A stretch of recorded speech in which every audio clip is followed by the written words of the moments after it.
Hay verdades que no duelen, hasta que alguien decide contártelas tarde. Y entonces, ya no sabes si dolerte más por lo que pasó, o por todos los años en que lo ignoraste con absoluta inocencia. Mi nombre es Clara. Tengo 39 años y, hasta hace poco, pensaba que conocía bien mi historia. Crecí con mi madre, una mujer fuerte, exigente, de esas que no se permiten una sola grieta. Nunca conocí a mi padre. Durante toda mi infancia, cada vez que preguntaba por él, mi madre me daba la misma respuesta, seca, sin rodeos. No quiso hacerse cargo. Mejor que no esté. Y yo, la creí.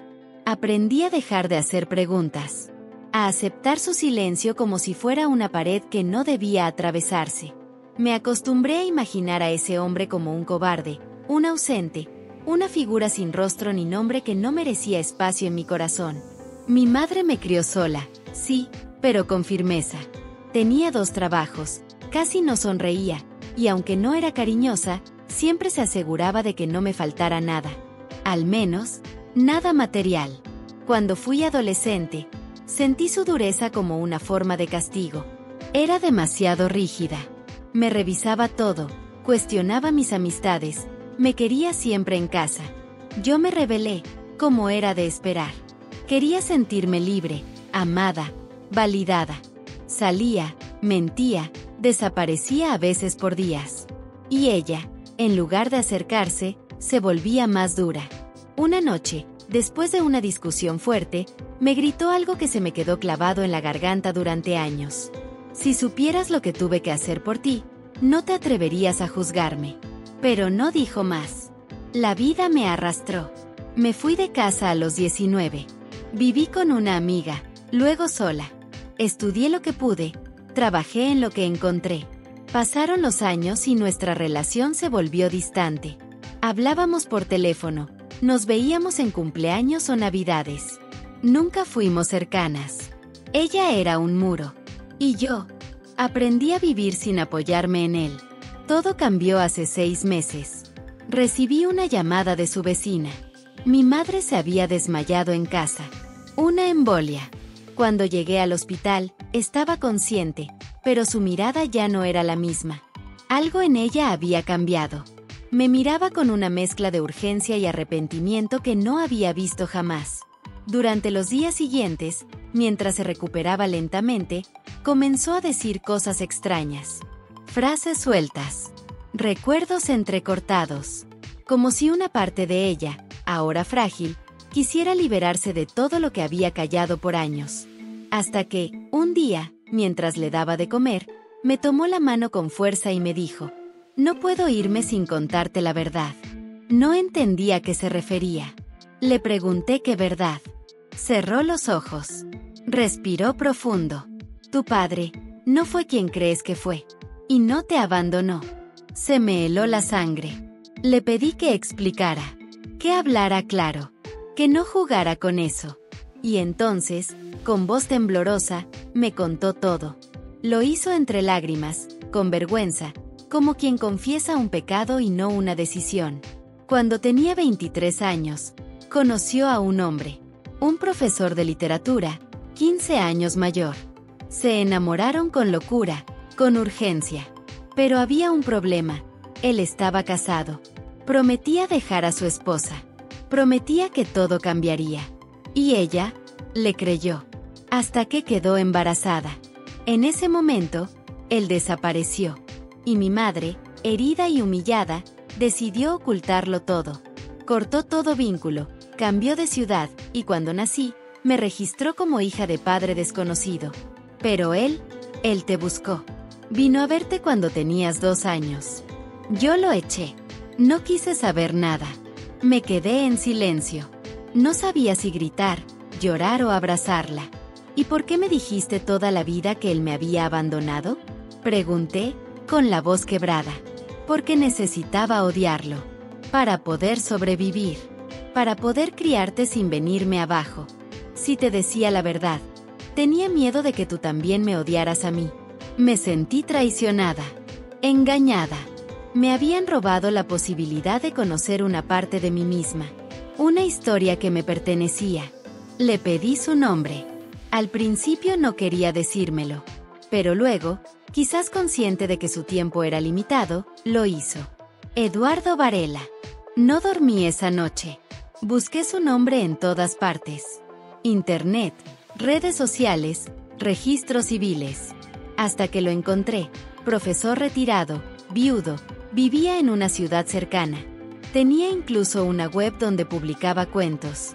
Su rostro era el mío. Pasaron semanas hasta que reuní el valor para escribirle. Lo hice desde una cuenta anónima. Le hablé de un viejo vínculo con mi madre. Le pedí que nos viéramos.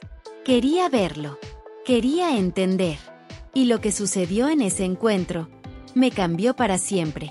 Quedamos en una pequeña cafetería del centro. Lo reconocí al instante. Tenía el pelo casi blanco, los ojos tristes, y una manera de mirar que me era extrañamente familiar. Me acerqué, con el corazón galopando en el pecho, y le dije simplemente: «Hola, Eduardo». Él levantó la vista, y al verme, su expresión cambió por completo. Fue como si sus ojos retrocedieran 30 años. Se puso de pie, nervioso, y preguntó: «¿Eres?». Asentí sin decir nada más. Lloró. En silencio, sin escándalo. Solo bajó la cabeza y se cubrió el rostro con las manos. Tardó varios minutos en recuperar el aliento. «Lo supe», me dijo por fin. «Supe que eras tú en cuanto entraste». Le conté lo que mi madre me había dicho. Él escuchó, callado, asintiendo de vez en cuando.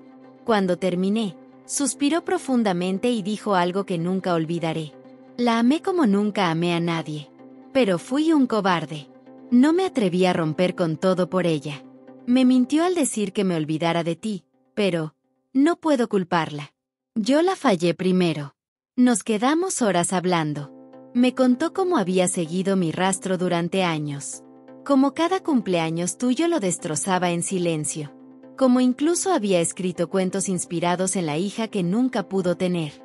Uno de ellos, titulado El jardín cerrado, hablaba de una niña que vivía tras una reja invisible, inalcanzable para el padre que la miraba desde fuera. Yo recordaba haberlo leído años atrás, sin saber que hablaba de mí. Aquel día no resolvió todo, pero abrió una puerta que había estado cerrada demasiado tiempo. Nos volvimos a ver varias veces después. Con precaución, con torpeza, con una emoción contenida que solo quienes han vivido la pérdida sin haber tenido lo que perdieron pueden entender. Volví al hospital. Le conté a mi madre.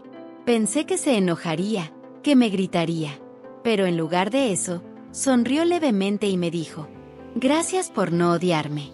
Y fue entonces cuando me derrumbé. Porque no era odio lo que sentía. Era una tristeza infinita por todo lo que nos habíamos negado mutuamente. Mi madre falleció 3 semanas después. En paz. Me dejó una carta que aún no he terminado de leer. Pero en la primera línea decía: «Perdón por protegerte demasiado. Te entregué una verdad rota porque pensé que era más segura que la verdad completa». Hoy, meses después, sigo reconstruyendo las piezas de mi historia. Sigo conociendo a Eduardo, despacio. No como una niña que quiere un padre, sino como una mujer que necesitaba saber de dónde viene. Lo hago por mí, por ella, y por todo lo que ya no se puede cambiar, pero sí se puede comprender. He aprendido que las traiciones más profundas no siempre vienen del odio, sino del miedo. Que muchas veces, quienes nos aman nos hieren intentando protegernos. Que detrás de cada silencio puede haber una historia más triste que el dolor que quisieron evitarte. Y que uno no sana cuando recibe todas las respuestas, sino cuando deja de tenerle miedo a las preguntas. Si esta historia te tocó el corazón, te invito a que te suscribas al canal. Aquí compartimos relatos que reflejan lo más profundo del alma, el amor, el dolor, la redención y las verdades que nos transforman. Gracias por estar aquí. No estás sola.